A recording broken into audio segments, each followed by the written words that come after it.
University మంచి భవిష్యత్తు కోసం తెలుగు విద్యార్థులు ఇష్టపడే యూనివర్సిటీ. కాల్ 9059052378 9059052379.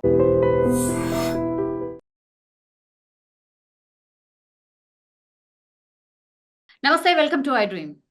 ఇప్పుడు ఎవరి నోట విన్నా కూడా ఇండియా పాకిస్తాన్ మీద యుద్ధం చేస్తుందా, చేస్తే ఏమవుతుంది, ఎప్పుడు చేస్తుంది, ఇట్లానే అందరూ మాట్లాడుతున్న పరిస్థితి అయితే కనిపిస్తోంది. మనతో పాటు అనలిస్ట్ ఉన్నారు కోటేశ్వరరావు గారు. ఒకసారి మాట్లాడి అసలు ఏం జరుగుతుంది, నిజంగా యుద్ధం జరుగుతుందా? మనం ఏదో మాట్లాడుతున్నాం కానీ నిజంగా అంత తొందరగా యుద్ధాలు ఒక దేశం మీద ఇంకో దేశం చేసుకుంటుందా, అసలు దాని పరిణామాలు ఏంటిది అనేది కూడా ఒక్కసారి మాట్లాడే ప్రయత్నం చేద్దాం. సార్ నమస్తే. సార్ నమస్తే. సార్, పూర్తిగా మిలిటరీకి నేను స్వేచ్ఛ ఇచ్చేస్తున్నాను, మీ ఇష్టం, ఇంకా డిసిషన్ మీదే అని ప్రధాని నరేంద్ర మోడీ మిలిటరీ అధికారులకు చెప్పినట్టుగా, అండ్ పాకిస్తాన్కి సంబంధించిన మంత్రులే, అక్కడ ఉన్నటువంటి మంత్రులే వాళ్ళే స్టేట్మెంట్ ఇస్తున్నారు. మాకు ఒక ఇంటెలిజెన్స్ రిపోర్ట్ ఉంది, 36 గంటల 24 గంటల ఎప్పుడైనా యుద్ధం చేయబోతోంది భారత్ అని. మీ విశ్లేషణ ఏంటి సార్? నిజంగా యుద్ధం జరగబోతోందా? ఇప్పుడు ప్రధానమంత్రి నరేంద్ర మోడీ గారు త్రివిధ దళాధిపతులు, అదే విధంగా మన భద్రతా సలహాదారు అజిత్ దోవల్, రక్షణ మంత్రి, ఇతర ఉన్నతాధికారులతో సమావేశం జరపక ముందే పాకిస్తాన్ నోట ఆ మాట వెలువడింది. 24 గంటల నుంచి 36 గంటల లోపల భారత్ మా మీద యుద్ధానికి సిద్ధమవుతున్నది అనేటువంటిది వాళ్ళు ప్రకటించి ఒక రోజు ముందే ప్రకటించారు వాళ్ళు. అయితే ఈ త్రివిధ దళాల ప్రతినిధులతో సమావేశం అయిన తర్వాత నరేంద్ర మోడీ గారు, అంటే అఫీషియల్ గా ఆయన ఏమీ ఎక్కడ ప్రకటించలేదు, కానీ ఆ సమావేశం తర్వాత అధికార వర్గాలు వెల్లడించినటువంటి సమాచారం ప్రకారం సైనిక బలగాలకు పూర్తి స్వేచ్ఛ ఇచ్చాము అని చెప్పేసి నరేంద్ర మోడీ గారు చెప్పినట్టుగా ఒక సందేశం. సహజంగానే అది ఏ దేశంలో అయినా అటువంటి సందేశాలు ఇస్తుంటారు. అఫీషియల్ గానే ఆ లీకులు అవన్నీ ఇస్తుంటారు. ఎందుకంటే ఎదుటి దేశాలని హెచ్చరిక చేయడం కావచ్చు, లేదా మన దేశంలో ఉన్నటువంటి ఆందోళన చెందుతున్నటువంటి జనానికి ఒక భరోసా కల్పించడం కావచ్చు అనేది మనం గమనించాలి. అయితే మిలిటరీకి పూర్తి స్వేచ్ఛ అంటే ఏమిటి అనేటువంటిది ఆ ప్రకటన వెలువడిన తర్వాత మీడియాలో చర్చ జరుగుతూ ఉంది, సోషల్ మీడియాలో కూడా చర్చ జరుగుతూ ఉంది. ఎందుకంటే సహజం, పూర్తి స్వేచ్ఛ అంటే ఏమిటి అంటే వాళ్ళు మిలిటరీ ఏ నిర్ణయం తీసుకుంటే ఆ నిర్ణయానికి కేంద్ర ప్రభుత్వం కట్టుబడి ఉంటుందా అనేటువంటిది కొంతమంది చెప్తున్నటువంటి అర్థం. ఇక్కడ మనం గమనించాల్సింది ఏంటంటే, మనది మిలిటరీ పాలనలో ఉన్నటువంటి కంట్రీ కాదు, ప్రజాస్వామిక వ్యవస్థ. ప్రజాస్వామిక వ్యవస్థలో మిలిటరీ అనేటువంటిది ప్రభుత్వానికి లోబడి ఉంటుంది తప్ప ప్రభుత్వమే మిలిటరీ కాదు, మిలిటరీయే ప్రభుత్వం కాదు. మిలిటరీ నియంత్రణ ఉన్నటువంటి దేశాల్లో వాళ్లే పాలకుడు, వాళ్లే మిలిటరీ, వాళ్లే సర్వం, అన్ని వాళ్లే తీసుకుంటారు. అందుకని పాకిస్తాన్ లో అదే కదా సిచ్యువేషన్. పాకిస్తాన్ లో సిచ్యువేషన్ పేరుకి అక్కడ ప్రజాస్వామ్యం ఉంది. ఒక ప్రధానమంత్రి ఉంటాడు, అధ్యక్షుడు ఉంటాడు, పార్టీలు, పార్లమెంట్ అవన్నీ ఉంటాయి. కానీ మిలిటరీదే అక్కడ సూపర్ పవర్. మిలిటరీ అధికారం లేకుండా, మిలిటరీ అనుమతి లేకుండా, లేదా మిలిటరీ విధానాలకు అనుగుణంగా అక్కడ ప్రభుత్వం ప్రవర్తించకపోయేట్లయితే అక్కడ ఉన్నటువంటి ప్రధానులు ఎవరు ఒక్కళ్ళు కూడా అధికారంలో ఉండేటువంటి పరిస్థితి లేరు. మనం చూస్తున్నాం, ఇమ్రాన్ ఖాన్ స్వతంత్రంగా వ్యవహరించడానికి ప్రయత్నించడంతో మిలిటరీ వెనకాల ఉండి కుట్ర చేసి ఆయన్ని తొలగించడం, చివరికి జైలు పాలు చేయడం కూడా మనకి చూసాం. అందుకని మిలిటరీ పాకిస్తాన్ లో ఉన్నటువంటి వ్యవస్థకి మనకి ఎలాంటి సంబంధం లేదనేది ముందు గమనించాలి. ఇక్కడ మిలిటరీకి పూర్తి స్వేచ్ఛను ఇవ్వడం అంటే, మొన్న జరిగినటువంటి సమావేశంలో ఉగ్రవాదాన్ని అణిచివేయడానికి మీరు ఏ చర్యలు తీసుకున్నా మేము మీకు మద్దతు ఇస్తున్నాము, ఫ్రీ హ్యాండ్ ఇస్తున్నాము అని చెప్పేసి నరేంద్ర మోడీ గారు చెప్పారు. అంటే ఏమిటి, యుద్ధం చేయమని ఆయన ఏమి సూచించలేదు, లేదా సర్జికల్ స్ట్రైక్స్, మెరుపు దాడులు అంటున్నాం కదా, సర్జికల్ స్ట్రైక్స్ చేయమని కానీ చూపించలేదు. ఉగ్రవాదాన్ని, ఉగ్రవాదులను అణచివేయడానికి మీకు పూర్తి స్వేచ్ఛ ఇస్తున్నాము అంటే వాళ్ళని వెతకండి, పట్టుకోండి, అవసరమైతే కాల్చి చంపండి, అరెస్టులు చేయండి. ఇటువంటి ఏదైనా కూడా మీరు చేయొచ్చు. ఏం చేసినా కానీ మేము మద్దతు ఇస్తాం. అంతేగాని మీరు యుద్ధం చేస్తామంటే మేము మద్దతు ఇచ్చినట్టు కాదు. ఎందుకంటే యుద్ధానికి అనే దానికి వచ్చేసరికి అది ప్రభుత్వం నిర్ణయం తీసుకోవాలి, పార్లమెంట్కి తెలియజెప్పాలి, మంత్రివర్గానికి తెలియజెప్పాలి, రాష్ట్రపతికి తెలియజేయాలి. ఎస్ ఇంత ఎస్ ప్రాసెస్. ఎగ్జాక్ట్లీ, నేను కూడా అదే అడగబోతున్నాను సార్. ఒక దేశం ఇంకో దేశం మీద యుద్ధం చేయాలంటే అంత ఈజీనా? మేము రేపు చేయబోతున్నాం, 36 గంటల్లో చేయబోతోంది, ఇట్లాంటి అనౌన్స్మెంట్ వచ్చిన తర్వాత చాలా మందికి ఈ డౌట్స్ వచ్చాయి సార్. ఏంటి ఈ యుద్ధం ఇంత ఈజీనా? ఇట్లా డిసిషన్ తీసుకోగానే ఇంకా అటు ఫైరింగ్ ఇటు ఫైరింగ్ స్టార్ట్ అయిపోతుందా అని అందరికి ఒక అనుమానం ఉంది సార్. యుద్ధం చేయాలంటే అసలు ఫస్ట్ బేసికల్ థింగ్స్, అసలు ఏం నిర్ణయాలు ఏమేమి తీసుకోవాలి సార్ కేంద్ర సర్కార్? యుద్ధం చేయాలి అంటే అసలు యుద్ధం అవసరం ఏమిటి అనేటువంటిది ముందు చర్చించాలి. ఓకే. యుద్ధం అవసరం ఏమిటి? తక్షణం యుద్ధం చేయాల్సినటువంటి అవసరం మన దేశానికి కానీ, లేదా మన దేశం మీద యుద్ధం చేయడానికి ఇతర దేశాలకు కానీ ఉన్నటువంటి భౌతిక పరిస్థితులు, అవసరాలు ఏమిటనేటువంటిది చూడాలి. అందుకని ఏ దేశమైనా కానీ యుద్ధం అనేటువంటిది మన ప్రధానమంత్రి గారే చెప్పారు కదా, ఇది యుద్ధాలకు తగినటువంటి యుగం కాదు, యుద్ధాల యుగం కాదు అని చెప్పేసి ప్రధానమంత్రి గారు నరేంద్ర మోడీ గారు చెప్పారు. అటువంటిది మరి మరి ఆయన పాలనలోనే అటువంటిది ఆకస్మికంగా యుద్ధం అనే మాట ఇంతవరకు ఆయన నోటి నుంచి రాలేదు. మనం జాగ్రత్తగా, ఎందుకంటే జర్నలిస్టులుగా ఉన్నటువంటి వాళ్ళు సోషల్ మీడియాలో ఇర్రెస్పాన్సిబుల్ గా ఏమైనా రాయొచ్చు, ఏమైనా చెప్పొచ్చు, కానీ యుద్ధం అనే మాట, లేదా సర్జికల్ స్ట్రైక్ అనే మాట, లేదా పాకిస్తాన్ మీద దాడి అనే మాట ఇంతవరకు ప్రధానమంత్రి నోటి నుంచి రాలేదు. అయితే దాని అర్థం ఏంటంటే ఏమి తీసుకోవద్దని చెప్పారని కూడా కాదు. డెఫినెట్ గా చర్యలు తీసుకోవాలి. ఎందుకంటే అంతమంది అమాయకుల్ని పొట్టను పెట్టుకున్న తర్వాత అలాంటి దుర్మార్గుల మీద ఏమి చర్య తీసుకోవద్దని చెప్పేసి ఏ ప్రధానమంత్రి చెప్పరు కదా, ఎవరు చెప్పరు. అందుకని ఏం చేయాలి ఏమిటనేటువంటిది మిలిటరీ, మీరు అంటే మీ విధి నిర్వహణలో సరిహద్దు భద్రతా దళం ఉంది మనకి.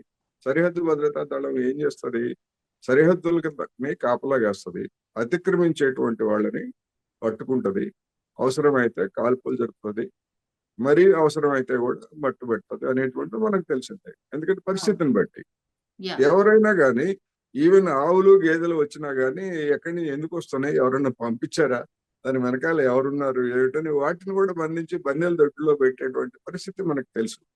అందుకని యుద్ధం అనే దానికి వచ్చేసరికి ఏదో ఇప్పుడు పల్లెటూళ్ళలో కొంతమంది కర్రలు తీసుకొని, కొంతమంది రాళ్ళు వేసుకొని, ఒకళ్ళ ఇంటి మీద ఒకళ్ళు రాళ్ళు దాడులు చేసుకుంటా, అది అట్లాంటి యుద్ధం కాదు. యుద్ధం అనేసరికి సన్నాహం, యుద్ధ సన్నాహం, కొన్ని వేల కోట్ల రూపాయల ప్రజల సొమ్ము దానికి వెచ్చించాల్సి వస్తుంది. అవసరమైనటువంటి ఆయుధాలు ఆకస్మికంగా యుద్ధం చేయడం అంటే అది పాకిస్తాన్కైనా, ఏ దేశానికైనా, భారతదేశానికైనా అది సమస్య కాదు. అందుకని అనివార్యమైనటువంటి పరిస్థితుల్లో యుద్ధం చేయాలి తప్ప, అది కూడా జనానికి చెప్పాలి, జనాన్ని కన్విన్స్ చేయాలి, పార్లమెంట్ కి ఈ ప్రాసెస్ అంతా చేయాలి. అందుకని ఇప్పటి వరకు మనం ఉగ్రవాదం మీద మాత్రమే చెప్పారు. అందుకని అటువంటి చర్యలు తీసుకోవడానికి ఫ్రీ హ్యాండ్. అయితే మరి నరేంద్ర మోడీ గారు ఇప్పుడు ఈ మాట చెప్పగానే సోషల్ మీడియాలో పెద్ద ఎత్తున ప్రచారం చేస్తున్నారు. చూడండి, నరేంద్ర మోడీ గారు ఒక నిర్ణయం తీసుకున్నారు, మిలిటరీకి ఫ్రీ హ్యాండ్ ఇచ్చారు, ఇదే మొదటిసారి అన్నట్టుగా. ఇదే మొదటిసారి కాదు, 2017లో పుల్వామా దాడి, మన సిఆర్పిఎఫ్ జవాన్ల మీద వాళ్ళు వస్తున్నటువంటి కాన్వాయ్ మీద దాడి చేసి 45 మందిని చంపినప్పుడు కూడా, అప్పుడు కూడా ప్రధానమంత్రి గారు ఇదే చెప్పారు, మీరు ఉగ్రవాదుల మీద చర్య తీసుకోండి, ఉగ్రవాదులు మీకు ఫ్రీ హ్యాండ్ ఇస్తున్నామని చెప్పారు. అంటే ఒక పరిమితమైనటువంటి యాక్టివిటీకి స్వేచ్ఛ. ఏమిటి పరిమితమైనటువంటి స్వేచ్ఛ అంటే? ఉగ్రవాదులను పట్టుకునేటప్పుడు 10 తుపాకీ గుండ్లే కాల్చాలా, లేకపోతే సాయంత్రం 6 కాగానే ఆపేసేయాలి, అది కాదు కదా. పట్టుకోవడానికి మీకు పర్మిషన్ ఇచ్చామంటే మీరు ఎన్నన్నా కాల్చండి, రాత్రి పట్టుకుంటారా, తెల్లవారుజామున పట్టుకుంటారా, ఎట్లా పట్టుకుంటారు అనేటువంటిది అది మీకు సంబంధించినటువంటి అంశం. అది కావాల్సింది ఉగ్రవాదులు లేకుండా చేయాలి, ఉగ్రవాదులు చేయాలి, ఆ స్వేచ్ఛ మీకు ఇస్తున్నాం అంతే తప్ప ఒక తుపాకీ కాల్చాలి, 4 తుపాకులు కాల్చకూడదు, ఇటువంటి ఏమి చెప్పరు ఎవరు, ఏ దేశమైనా అంతే. కానీ ఆ పరిమిత అర్థంలోనే మనం తీసుకోవాలి. అటువంటిదే తప్ప ఒకవేళ అదే సైన్యము లేదు, ప్రధానమంత్రి గారు లేదా రాష్ట్రపతి గారు, ఎందుకంటే మన రాష్ట్రపతి మనకి సర్వ సైన్యాధ్యక్షురాలు, రాజ్యాంగం ప్రకారం. మేము యుద్ధం చేస్తే తప్ప ఈ ఉగ్రవాదాన్ని మేము నిర్మూలించలేము అంటే అప్పుడు మళ్ళా ఈ చర్చ అంతా ప్రాసెస్ అంతా నడుస్తుంది. ఒక రోజులో నడవచ్చు, 2 రోజుల్లో నడవచ్చు, ఎన్ని రోజులైనా వెంటనే నిర్ణయం కూడా తీసుకోవడానికి కూడా అవకాశం ఉంటుంది. అందుకని మరి యుద్ధం యా చెప్పండి. ఇప్పుడు పాకిస్తాన్ వాళ్ళు మరి ఎందుకని ఈ మాట అన్నారు? వీళ్ళు అటాక్ కి రెడీగా ఉన్నారు అని అక్కడ ఉన్నటువంటి కేంద్ర మంత్రి చెప్పడం వల్లనే ఇదంతా చర్చ స్టార్ట్ అయింది సార్. అక్కడ ఉన్నటువంటి కేంద్ర మంత్రికి తెలియదా ఇదంతా ప్రొసీజర్ ఉంటది, ఇదంతా ఉంటది, అట్లా జరిగిపోదు అని తెలియదు కదా? ఒక రకంగా ఇది మిస్లీడ్ చేయడమేనా, రెచ్చగొట్టడమేనా అగైన్?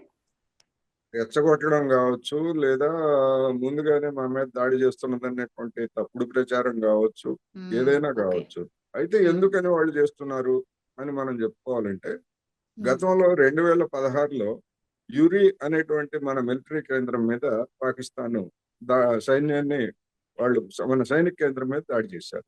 అవును, అప్పుడు మనం సర్జికల్ స్ట్రైక్ చేశాం 2016. ఆ అవును, తర్వాత ఆ ఆ పుల్వామా దాడి సందర్భంగా మళ్ళా మనం సర్జికల్ స్ట్రైక్ చేశాం. అవును. అందుకని ఒక తీవ్రమైనటువంటి లేదా సంచలనం కలిగించేటువంటి దేశవ్యాప్తంగా ప్రభావం కలిగించేటువంటి ఇలాంటి ఉదంతాలు జరిగినప్పుడు సహజంగానే భారత్ ప్రతీకారం తీర్చుకుంటుంది అనేటువంటిది అక్కడ ఉన్నటువంటి వాళ్ళందరికీ లాజికల్ కంక్లూజన్ అది. ఏదైనా చర్య తీసుకోవచ్చు. అందుకని మనం వెంటనే సిద్ధం కావాలి. వెంటనే సిద్ధం కావాలంటే ఇప్పుడు యుద్ధం అంటే ఏమిటి? సత్యాన్ని సమాధి చేయడం, అసత్యాన్ని ప్రచారంలోకి తేవటమే కదా! యుద్ధానికి సిద్ధపడుతున్నారంటే ముందు చచ్చేది సత్యం. నిజం చచ్చిపోతుంది. నిజం ఏంటో మనకు తెలియనివ్వకుండా జనం చేస్తారు. అందుకని ఉమ్, పాకిస్తాన్ అట్లాంటి ప్రచార యుద్ధాన్ని ప్రారంభించింది. అది దాన్ని బట్టి మనం వ్యవహరించడం అనేటువంటిది కాదు. మనం ఏంటి? ఇప్పుడు ఉదాహరణకు కేంద్ర ప్రభుత్వం కొన్ని చర్యలను ప్రకటించింది. ఏమిటా చర్యలు? ఆ ప్రకటించినటువంటి వాటిలో వీసాల రద్దు, లేకపోతే ఉన్నటువంటి వాళ్ళందరూ కూడా బయటకెళ్ళిపోవాలి. ఎంబసీల్లో ఉన్నటువంటి మన సిబ్బందిని మనం వెనక్కి పంపించడం, మన దగ్గర ఉన్నటువంటి పాక్ ఎంబసీని మీరు వెళ్ళిపోమని చెప్పడం, ఇటువంటివన్నీ. అదేవిధంగా గగనతలం మీద ఆంక్షలు, మన సంజోతా రైలు ఆపివేయడం, ఇటువంటివన్నీ చేస్తాం. వాటితో యా, పాటు జలం, సింధు జలాల ఒప్పందాన్ని మేము రద్దు చేస్తున్నాం అని చెప్పి అవును, చెప్పారు. యా, అవును, వెంటనే వెంటనే వచ్చినటువంటి వార్తలు ఏంటి? పాక్ ఆక్రమిత కాశ్మీర్ మీద వరదలు వచ్చేసాయి. జీలం నదిలో ఉన్నటువంటి నీటిని మొత్తాన్ని భారత్ వదిలేసింది. వదిలేయటంతో ముజఫరాబాద్ పరిసర ప్రాంతాల్లో ఉన్నటువంటి ఆక్రమిత కాశ్మీర్ లో ఇవన్నీ కూడా జనం వరదల్లో మునిగిపోయారు అనేటువంటి వార్తలు వచ్చాయి. అయితే అవును, మన అవును సార్. అదృష్టం అయితే ఎవరు కూడా చనిపోయారు అనేటువంటిది లేదా మరొకటి అటువంటి రాలేదు గనక రాలేదు, రాలేదు. అది ఒకటి. ఎవరి మీద వదిలారు వీళ్ళు నీళ్లు? ఆక్రమిత కాశ్మీర్ అంటే అది ఎప్పుడైనా మళ్ళా మన దేశానికి రావాల్సిందే, మనలో విలీనం కావాల్సిందే అని కదా చెప్తున్నది. అవును, మరి అవును. అటువంటి జనం మీద చెప్పకుండా నీటిని వదిలితే అక్కడ ఉన్నటువంటి జనం భారతదేశం గురించి అనుకూలంగా స్పందిస్తారా, వ్యతిరేకంగా స్పందిస్తారా? అందుకని మనం తీసుకునేటువంటి చర్యలు మనకు లబ్ధి చేకూర్చే విధంగా ఉండాలి. అవతల వైపు ఉన్నటువంటి జనంలో కూడా మన వైపు సానుకూలమైనటువంటి ఉండాలి. అందుకని కొన్ని చర్యలు తీసుకునేటప్పుడు ప్రభుత్వం ఆచితూచి వ్యవహరించాలనేది ఈ సందర్భంగా మనం చెప్పుకోవాలి. మరి యా, ఇప్పుడు రోజు నిన్న ఇవాళ చూస్తా ఉంటే ఈ క్షణంలో అసలు కొన్ని ఛానల్స్ అయితే టీవీ యుద్ధం వచ్చేసింది, సాగుతా ఉంది, ఒకవైపు నుంచి సాగుతా ఉంది అన్నట్టుగా ప్రచారం చేస్తున్నారు. అటువంటిది ఏమి ఇంతవరకు అయితే లేదు. అందుకని ఇప్పుడు ఏం జరుగుతుంది అనేటువంటిది మనం వేచి చూడాలి తప్ప ఉమ్, చెయ్యమని కానీ ఒకటి. రెండోది మీరు అడిగారు యుద్ధం చేయాలంటే ఏం చేయాలి? యా, సన్నాహం. సన్నాహం. ఇప్పుడు మొన్ననే ఒక రిటైర్డ్ జనరల్ చెప్పాడు, మన సైన్యంలో 1,80,000 ఖాళీలని గత కొద్ది సంవత్సరాలుగా కేంద్ర ప్రభుత్వం భర్తీ చేయలేదు అని చెప్పారు. యుద్ధానికి అనేకమైనటువంటి సన్నాహాలు చేసుకోవాల్సి వస్తుంది. ఉమ్, అయితే అది ఏ స్థాయిలో చేయాల్సి వస్తుంది, ఎన్ని రోజులకి సిద్ధపడాలి, వారాల, నెలల, లేకపోతే కొద్ది గంటల అనేటువంటి దాన్ని బట్టి ఉంటది తప్ప ఎన్ ఏ నిర్ణయం జరిగిందని తెలియకుండా ఎలాంటి సన్నాహాలు అనేటువంటిది మనం చర్చించలేము. మన ఊహకి కూడా అవి అందం. చూసాం మనం. ఇప్పుడు జరుగుతున్నటువంటి యుద్ధాలని మనం చూస్తున్నాం. ఇప్పుడు జరుగుతున్నటువంటి యుద్ధాలు ఎక్కడ జరుగుతున్నాయి? ఇజ్రాయెల్ వాడు పాలస్తీనా మీద గత 14-15 నెలలుగా చేస్తున్నారు. అవును. అక్కడ కూడా హమస్ అనేటువంటి వాళ్ళు తీవ్రవాదులు కాదు, సాయుధులు. వాళ్ళని పట్టుకుంటాం అనేటువంటి పేరుతోటి వెళ్ళి వాళ్ళని ఇంతవరకు ఎంతమందిని పట్టుకున్నారో తెలియదు, కానీ లక్షల మంది జనాన్ని అక్కడ చంపేస్తున్నారు. అదే విధంగా ఉక్రెయిన్ యుద్ధం సాగుతా ఉంది. అవును. అదే ఉక్రెయిన్ యుద్ధం 3 సంవత్సరాల నుంచి సాగుతా ఉంది. అటు ఉక్రెయిన్ ఆర్థిక వ్యవస్థ నాశనం అయిపోయింది, యుక్రెయిన్ మీద దాడి చేస్తున్నటువంటి రష్యా ఆర్థిక వ్యవస్థ కూడా నాశనం అయిపోయింది. అందుకని యుద్ధం అనేటువంటిది గెలిచినటువంటి వాడు నష్టపడతాడు, ఓడిపోయినటువంటి వాడు నష్టపోతారు, ఇద్దరు నష్టం జరుగుతాయి. రెండోది అన్నింటికంటే ప్రమాదకరమైనది ఏంటంటే భారత్ పాకిస్తాన్ రెండు కూడా అణ్వాయుధాలు కలిగినటువంటి దేశాలు. ఎవడు ఏ పిచ్చి పని చేసి ఎదుటి దేశం మీద అణ్వాయుధం వేస్తే రెండో దేశం కూడా అనివార్యంగా వేయాల్సి వస్తుంది. ఓకే. అందుకని రెండు దేశాలు నాశనం అవుతాయి. ఇటు మన అమృత్సర్ నాశనం అయితే అటు లాహోర్ నాశనం అవుతుంది. అందుకని యుద్ధం అనేటువంటిది చేయకూడదు అనేటువంటిది శాంతిని కోరుకునేటువంటి వాళ్ళు చేయాలి. సరే, ఏం చేస్తారు ఏమిటనేటువంటిది మనం వెయిట్ చేయాలి అనేది ఈ మ- సందర్భంగా మనం చెప్తాం. యా ఇప్పుడు మధ్యవర్తిత్వంగా పాకిస్తాన్ ఎవరికో చెప్తోంది మీరు వెళ్ళి మాట్లాడండి భారత్తో అనేది కూడా కొంత వినిపిస్తోంది సార్. అరబ్ దేశాలకు సంబంధించిన వాళ్ళు వాళ్ళ మిత్ర దేశాలకు సంబంధించిన వాళ్ళతోని కొంత మనతోని మాట్లాడించండి అనేది, మధ్యవర్తిగా మీరు ఉండండి అనేది రిక్వెస్ట్ చేస్తుంది అనేది కూడా వార్తలు వస్తున్నాయి సార్. నిజంగా అది జరుగుతోందా సార్? మధ్యవర్తిత్వం వహించాలని కోరినట్టు ఎక్కడ అఫీషియల్ గా వార్తలు అయితే రాలేదు. సోషల్ మీడియాలో పెట్టేటువంటి పోస్టులు కావచ్చు, వాటిని మనం ప్రామాణికంగా తీసుకోక్కర్లేదు. ఓకే. ఓకే. అయితే ఓకే. పాకిస్తాన్ విదేశాంగ మంత్రి చైనా విదేశాంగ మంత్రి తోటి ఫోన్ లో Yes, sir. మాట్లాడి రెండు దేశాల మధ్య ఉన్నటువంటి పరిస్థితిని వివరిస్తూ ఒక స్వతంత్ర దర్యాప్తు జరిపించాలని చెప్పేసి మేము కోరుతున్నాం అని చెప్పేసి చెప్పినట్టుగా వార్తలు వచ్చాయి. అవును. అంటే నిష్పాక్షికమైనటువంటి దర్యాప్తు జరిపించాలని మేము కోరుతున్నాము. దీని మీద భారత్ చేసేటువంటి ఆరోపణని మేము అంగీకరించట్లేదు అని చెప్పేసి చెప్తా ఉంది. దానికి వాళ్ళు ఎస్ మీరు అడుగుతున్నటువంటిది సరైనదే అని చెప్పేసి చైనా వాళ్ళు చెప్పారు తప్ప మీకు మేము మద్దతు ఇస్తామని కానీ లేదా భారత్ని వ్యతిరేకిస్తాం అనేటువంటి మాట వాళ్ళ వైపు నుంచి రాలేదు. అదేవిధంగా డొనాల్డ్ ట్రంప్ ఒక ప్రకటన చేశాడు. ఏమని చేశాడు? మాకు భారత్ కావాలి, పాకిస్తాన్ కావాలి. ఈ కాశ్మీర్ వివాదం అనేటువంటిది లేదా సరిహద్దు వివాదం 1500 సంవత్సరాల నుంచి నడుస్తా ఉంది, వాళ్ళు పరిష్కరించుకోగలరు వాళ్ళంతట వాళ్ళే అని చెప్పేసి చెప్పాడు. అంటే దీని అర్థం ఏంటి? ఒకవేళ మన రెండు దేశాలు అనివార్యమై యుద్ధానికి దిగితే మన వైపున కోపు కాసేందుకు అటువైపు నుంచి కానీ ఇటువైపు కానీ ఏ మూడో దేశం కూడా రాదు అనేటువంటిది మనం గమనించాలి. ఉక్రెయిన్ పరిస్థితి చూస్తున్నాం కదా. ఉక్రెయిన్ కి మద్దతు ఇచ్చేవాళ్ళు ఎవరు? మద్దతు ఇస్తున్నారు తప్ప వాళ్ళుగా వచ్చి పాల్గొంటలేదు. రష్యా పరిస్థితి కూడా అంతే. అందువలన ఒక దేశం ఇంకొక దేశంతో యుద్ధం చేసినప్పుడు మరొక దేశం జోక్యం కనుక చేసుకునేట్లయితే అది ప్రపంచ యుద్ధానికి దారితీసేటువంటి పరిణామం అవుతుంది తప్ప మరొకటి కాదు. అందుకని అటువంటి పరిస్థితులు ఇప్పుడైతే లేవు. దీన్ని కూడా అటు పాకిస్తాన్ గమనంలో ఉంచుకోవాలి, భారత్ కూడా గమనంలో ఉంచుకోవాలనేది మనం చెప్పుకోవచ్చు. Yes sir. ఇప్పుడు యుద్ధం చేయట్లేదు అనుకోండి సార్, మరి ఇట్లా ఉగ్రవాదులు రోజు రోజుకి రెచ్చిపోతూ ఇప్పుడు కామన్ పబ్లిక్ ని, ఇప్పుడు కాశ్మీర్ మనది కదా సార్, ఇప్పుడు వాళ్ళు ఏం చేసిండ్రు? అమాయకులు ఏం చేసిర్రు? ఇక ఎన్నేళ్ల పాటు ఇట్లా కొనసాగుతుంది? ఉగ్రవాదులను పెంచి పోషిస్తుంది పాకిస్తాన్ అని చాలా అంటే చాలా దానికి సంబంధించి ఏమంటారు సార్, క్లూస్ ఉన్నాయి, అట్లాగే ఎవిడెన్స్లు కూడా ఉన్నాయి. అయినా సరే వెనక్కి తగ్గట్లేదు. మరి ఎట్లా దీనికి పరిష్కారం ఎట్లా? 100కి 100 పాళ్ళు వాస్తవం మీరు చెప్పింది. పాకిస్తాన్ ప్రేరేపిస్తున్నది అనేటువంటిది 100కి 100 పాళ్ళు వాస్తవం. పాకిస్తాన్ అడ్డాగా చేసుకొని మన దేశం మీద ఉగ్రవాదాన్ని రుద్దటానికి అటు పంజాబ్ లోను కాశ్మీర్ లోను ఉగ్రవాదులను పెంచి పోషించింది మొట్టమొదట అమెరికా. 3 దశాబ్దాల క్రితమే అమెరికా అటువంటి పని చేసింది, పాకిస్తాన్ ని అక్కడ సాయం చేసుకొని. ఒక మన దేశం మీదనే కాదు, ఆఫ్ఘనిస్తాన్ లో ఉన్నటువంటి తాలిబన్లని పెంచి పోషించింది కూడా అమెరికా. ఆ తాలిబన్లే చివరికి ఏకమేక అయిపోయారనేటువంటిది మన కళ్ళ ముందున్నటువంటి కనిపిస్తుంది. అందుకని తాలిబాన్లని అణిచివేసేటువంటి పేరుతోటి అమెరికా అంత శక్తివంతమైన దేశం, ప్రపంచంలో మిలిటరీ శక్తిలో అదే కదా నెంబర్ 1 ఇప్పుడు.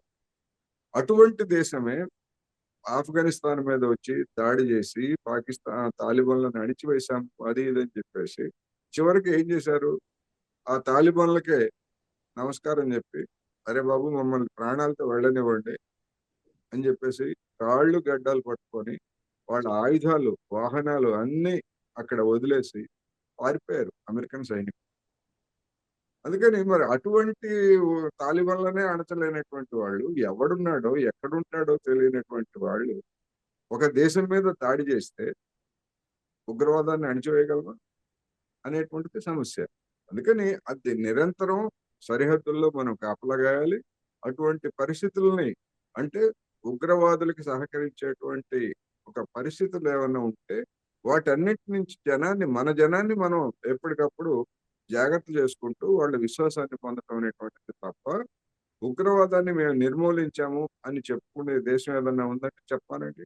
ఇదే భారతదేశంలోనే ఆర్టికల్ 370 తోటి మొత్తం భద్రతా దళాలకు పూర్తి స్వేచ్ఛ ఇచ్చాము, ఇంకా ఏమైనా ఉగ్రవాదుల్ని ఏమైనా చేయొచ్చు అని చెప్పిన తర్వాత గడిచినటువంటి 5 సంవత్సరాల్లో 60 మంది చనిపోయారు ఉగ్రవాదుల దాడుల్లో. మొన్న పహల్గామ్ లో జరిపోయినటువంటి వాళ్ళు కాకుండా గడిచినటువంటి 5 సంవత్సరాలు. అందుకని ఒకడు చస్తే ఇంకొకడు పుట్టుకొస్తున్నాడు. మనం చూస్తున్నాం కదా నక్సలైట్లు. మన దేశంలో నక్సలైట్లు 60 సంవత్సరాల నుంచి తుపాకీ గొట్టం ద్వారా అని తయారవుతున్నారు. ఆ నక్సలైట్ నాయకులు అందరూ ముసలాళ్ళు అయిపోయారు ఇప్పటికి. కొంతమంది చనిపోయారు, కొంతమందిని కాల్ చేశారు. కానీ మరి కొత్త వాళ్ళు పుట్టుకొస్తున్నారా లేదా? నక్సలిజాన్ని అంతం చేశాము అంటే అంతం చేయలేదు. అందుకని అటువంటి పరిస్థితులు, నక్సలిజం అయినా ఉగ్రవాదం అయినా అలాంటి పరిస్థితులను నివారించాలి తప్ప కొంతమందిని లేపేసినంత మాత్రాన కొత్త వాళ్ళు పుట్టుకొస్తుంటారు. ఇప్పుడు మనం బలూచిస్తాన్ గురించి మనం ఈ మధ్య మీడియాలో చూసాం కదా. బలూచిస్తాన్ లో ఉన్నటువంటి వాళ్ళందరినీ అణిచేశాము, ఆగిపోయింది ఉద్యమం అన్నారు. కానీ తీరా చూస్తే కొత్త అవుట్ఫిట్, కొత్త సంస్థ ముందుకొచ్చి రైల్ని కిడ్నాప్ చేసి మొత్తం అంతా కూడా పాకిస్తాన్ ని నానా గందరగోళం చేసింది. అందుకని అటువంటి పరిస్థితుల్ని నివారించాలి. అట్ ది సేమ్ టైం భౌతికంగా అటువంటి శక్తులను కూడా నిర్మూలించాలి. అందులో ఎలాంటి రాజీ పడాల్సినటువంటి అవసరం లేదు. ఇప్పుడు మన భారతదేశం మాత్రం ఉగ్రవాదులని లేకుండా చెయ్యాలి అనేది మెయిన్ పాయింట్ సార్. ఇప్పుడు వాళ్ళ ఇళ్ళని టార్గెట్ చేసిర్రు, ధ్వంసం చేసిర్రు. అట్లాగే మొన్న పెహల్గామ్ లో ఎవరైతే దాడి చేసిరో ఇప్పటికీ కూడా వాళ్ళు దొరకలేదు. అంటే వాళ్ళు ఎస్కేప్ అయ్యే దారి కూడా ఉన్నట్టేగా. వాళ్ళు ఎస్కేప్ అయ్యారా మరి? ఎక్కడి నుంచి అయితే వచ్చిర్రో, ట్రెక్కింగ్ చేస్తూ వచ్చిండ్రు అనేది కూడా చాలా వార్తలు వచ్చినాయి సార్. అంటే అట్లనే వెళ్ళిపోయి కూడా ఉంటారు అనుకోవచ్చా మరి? డెఫినెట్ గా. ఎందుకంటే పెహల్గామ్ లో జరిగినటువంటి దాడిని చూస్తే అక్కడ వెల్నరబిలిటీ ఉంది. అక్కడ ఎవ్వరు కూడా ఏ మిలిటరీ గాని పారామిలిటరీ గాని చివరికి పోలీసులు కూడా అక్కడ లేరు అనేటువంటిది వాళ్ళు నిర్ధారించుకున్న తర్వాతనే అటువంటి చోటకి ఫ్రీగా రావచ్చు, ఫ్రీగా పోవచ్చు అనేటువంటిది రెక్కి నిర్వహించి ఎన్ని రోజులు నిర్వహించారో మనకు తెలియదు. ఆ విధంగా నిర్వహించారు. ఎందుకని? తర్వాత మనకు అర్థమైంది ఏంటంటే అక్కడ ఏ మిలిటరీ అధికారి కానీ, ఏ సాయుధ పోలీసు, భారతదేశం సాయుధ పోలీసు కానీ ఎవరూ లేరు. మరి అటువంటి పరిస్థితులు ఉన్నప్పుడు ఎట్లా? ఎందుకని? భద్రతా వైఫల్యమా? లేకపోతే మరి అక్కడ కనీసం కొండ మీద గుర్రాల మీద నుంచి తప్ప మామూలుగా దిగి నడిచి రాలేం కదా వెంటనే. అటువంటప్పుడు రాళ్ళు రప్పలు మొత్తం భయంకరంగా ఉంది సార్, నిజంగా భయంకరంగా ఉంటది. అటువంటప్పుడు ఏదైనా ప్రమాదం జరిగినా లేదా మరొకటి జరిగినా గానీ పర్యాటకుల్ని రక్షించడానికి ఒక హెలికాప్టర్ సర్వీస్ అయినా అక్కడ పెట్టాలి కదా కనీసం. మొత్తం కేంద్ర ప్రభుత్వమే కదా. అక్కడ రాష్ట్ర ప్రభుత్వం, పేరుకి రాష్ట్ర ప్రభుత్వం ఉంది తప్ప లెఫ్టినెంట్ గవర్నర్ అంటే కేంద్ర పాలిత ప్రాంతంగా ఉంది అది కాశ్మీరు. మరి అటువంటి ఎందుకు చేయలేదు అనేటువంటి ప్రశ్న. ఎవరైనా అటువంటి వాటి గురించి అడిగితే మీరు ఇప్పుడు అటువంటి వాటి గురించి అడుగుతారు ఏంటి అని చెప్పేసి ఎదురుదాడి చేస్తున్నారు. ఎప్పుడు అడగాలి మరి? అంతా అయిపోయింది. పోయిన ప్రాణాలు మీరు తిరిగి తీసుకురాలేరు. ఎందుకు ఇప్పటి వరకు అప్పుడు పోని ఇప్పుడు దాన్ని అడగొద్దంటున్నారు. పుల్వామాలో ఏ కారణంతో ఆ దాడి జరిగింది అనేటువంటి ఇప్పటి వరకు దేశానికి ఎవరైనా చెప్పారా? చెప్పలేదు. ఇప్పటికీ మిస్టరీగానే ఉండిపోయింది. ఆ కాన్వాయ్ లోకి ఆ కారు వేసుకొని వాడెవడు ఆత్మహత్య వాడు ఎట్లా వచ్చాడు, ఎట్లా బాంబు పేల్చి 45 మందిని చంపాడు అనేటువంటి ఇప్పటికీ రహస్యమే. అందుకని ఇవన్నీ కూడా నిజానికి ఒక ఆందోళనకరమైనటువంటిది పరిస్థితులు పాకిస్తాన్ అదే కాశ్మీర్ లో ఉన్నాయి. దాన్ని రెచ్చగొట్టడం ఉంది పాకిస్తాన్. యా ఇప్పుడు ఎట్లా సార్ మరి సొల్యూషన్ దీనికి ఎట్లా అంటే ఒకవైపేమో అక్కడ ఉన్నటువంటి మంత్రులే చెప్తున్నారు కదా ఏకంగా దాడి చేయబోతున్నారు అనేసి అక్కడ ప్రకటన వస్తోంది. ఇక్కడేమో మనం ఫుల్ గా ప్రిపేర్డ్ గా అయితే ఉంటున్నాము.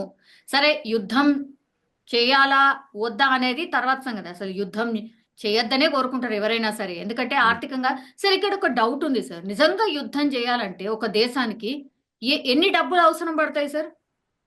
అదే నేను ముందే అండ్ చెప్పాను. ఏమేం నిల్వలు చేసుకోవాలి సార్?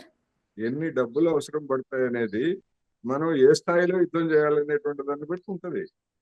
ఇప్పుడు ఒక సర్జికల్ స్ట్రైక్ అనుకోండి, ఒక సర్జికల్ స్ట్రైక్ బాలాకోట మీద చేశాం కదా, ఒక అవును. సర్జికల్ స్ట్రైక్ చేశాము. సర్జికల్ స్ట్రైక్ చేస్తే మన విమానం ఒకదాన్ని వాళ్ళు కూల్చివేశారు. ఆ విమాన నష్టం లేదా వాళ్ళకి కొంత నష్టం జరిగింది, ఒక రోజు అయిపోయింది, ఫినిష్.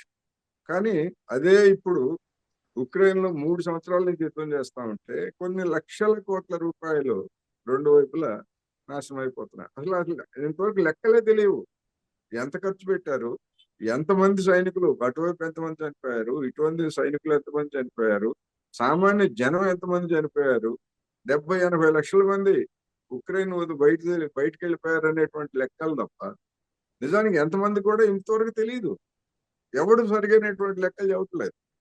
అందుకని అపారమైనటువంటి అపారమైనటువంటి ఇప్పుడు మనం బంగ్లాదేశ్ లో మీద మనం అక్కడ 71 లో బంగ్లాదేశ్ విముక్తి కోసం మన సైన్యాన్ని పంపించినప్పుడు చాలా ఆ రోజు ఉన్నటువంటి ఆర్థిక వ్యవస్థ పోల్చినప్పుడు మనకి చాలా ఖర్చు అయింది. ఆ ఖర్చు అంతా తర్వాత మనం వివిధ రూపాల్లో మన జనం చెల్లించారు. పన్నుల రూపంలో మనమే కదా మనం చెల్లించాల్సింది. ఎప్పుడైనా అంతే. అందుకని వాటన్నిటిని చూసుకున్నప్పుడు ఎంత అవుతుంది ఏమిటనేటువంటి మనం అంచనాలు కట్టలేము. సైనికులు కావాలి, ముందు సైన్యాలను రిక్రూట్ చేసుకోవాలి. ఒకవేళ రిక్రూట్ చేసుకున్నా గానీ ఒక వారంలో యుద్ధానికి వెళ్తారంటే ఒక వారంలో యుద్ధం శిక్షణ సాధ్యం అవుతుందా? సాధ్యం కాదు కదా. కానీ చాలా దాని వెంటలో చాలా ఇమిడి ఉంటాయి. మా ప్రజల యొక్క మనోభావాలని గమనించి ఏం చేయాలి ఏమిటనేటువంటిది చేయాలి. నా అభిప్రాయం ప్రకారం అయితే అంతర్జాతీయ వేదికల మీద పాకిస్తాన్ కి సంబంధించినటువంటి మన దగ్గర ఉన్నటువంటి ఆధారాలన్నీ ఐక్యరాజ్య సమితి కూడా ఖండించింది దాడిని. అవును. అంతర్జాతీయ వేదికల మీద పాకిస్తాన్ ని ఒంటరిపాటు చేయాలి. ఎవరినైనా ఏ దేశం కూడా ఇదిగో పాకిస్తాన్ నువ్వు తప్పు చేశావు అనిపించే విధంగా మన దేశం చేస్తే దాని మీద ఒత్తిడి పెరుగుతుంది. రెండోది గతంలో జరిగినటువంటి యుద్ధాలతోటి పాకిస్తాన్ ఆర్థిక వ్యవస్థ కుప్పకూలిపోయింది. ఇప్పటికీ అది దివాళా తీసే స్థితిలో ఉంది. ఆ దివాళా తీసే స్థితిలో ఉన్నటువంటి పాకిస్తాన్ నువ్వు భారత్ మీదకి యుద్ధానికి ఎట్లా వెళ్తావు అని అక్కడ ఉన్నటువంటి జనం చేత అనిపించాల్సినటువంటి అవసరం కూడా మన మీద ఉంది. ఎందుకంటే ఆ జనం తిరుగుబాటు చేస్తే పాకిస్తాన్ ఇలాంటి పిచ్చి పనులు చేయడు కదా, ఉగ్రవాదులను ప్రోత్సహిస్తాం కానీ లేదా మన మీద దాడులు చేయడానికి చేయడు. అందుకని బహుముఖాలుగా అంతర్జాతీయ ఒత్తిడి, అదేవిధంగా పాకిస్తాన్ లో ఉన్నటువంటి జనాన్ని మనం ఎడ్యుకేషన్ ద్వారా అక్కడ ఉన్నటువంటి ప్రభుత్వానికి వ్యతిరేకంగా ప్రజాభిప్రాయాన్ని మలచడం, ఇట్లా రకరకాల పద్ధతులన్నీ చేసిన తర్వాత అనివార్యమైతే సాయుధ దాడికి దిగాలి అనేటువంటి దానిలో ఎవరు తప్పు పట్టరు. అందుకని ఆ ప్రక్రియ అంతా కూడా చెయ్యాలి అనేది నేను చెప్పదు. Yes, sir. Thank you, sir. Thank you so much. Thank you, sir. నిజంగా ప్రస్తుతం ఉన్నటువంటి సమాజం దేనికి ప్రయారిటీ ఇస్తుంది? ఆర్థిక సంబంధాల చుట్టూ మాత్రమే తిరుగుతోంది. మళ్ళీ ఎన్నికలంగానే చాలా విరక్తి కలుగుతాను. మంచి అనిపిస్తుంది కదా, లేడీస్ కూడా ఛాలెంజింగ్ జాబ్స్ చేసినప్పుడు చాలా బాగుంటది. ట్రాఫిక్ అసిస్టెంట్స్ గా నియమించిన ట్రాన్స్జెండర్స్ అందరితో సాల్యూట్ చేయించుకుంటున్నారు. ఫుడ్ డెలివరీ ఇవ్వటానికి వెళ్ళినటువంటి డెలివరీ బాయ్ అనిల్ పై కళ్ళ ముందు